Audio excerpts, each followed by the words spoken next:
নমস্কার বন্ধুরা, আজকে তৈরি করে ফেললাম মিক্স ফ্রাইড রাইস। আর সাথে আছে চিলি চিকেন, আছে চিকেন পকোড়া, আর করেছি পুঁই শাক, আর করেছি পাবদা মাছের সর্ষে দিয়ে পাবদা মাছের ঝাল। দেখো দুজনের খাবার বেরিয়ে রয়েছে, এটা ছেলের আর এটা হচ্ছে আমার, কারণ আমি চিকেন খাই না।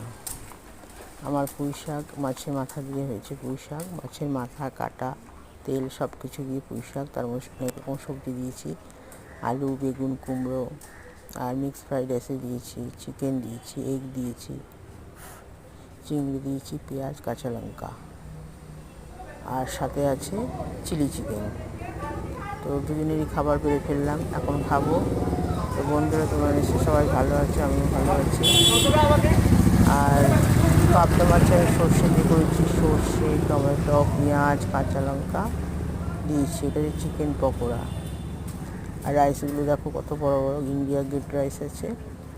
তো খাবার বেড়ে ফেললাম, এখন দুজনে খাবো। নমস্কার বন্ধুরা, সবাই খুব ভালো থাকো, দেখা হবে একটা নতুন ভিডিওর সঙ্গে। সবাই সুস্থ থাকো, ভালো থাকো।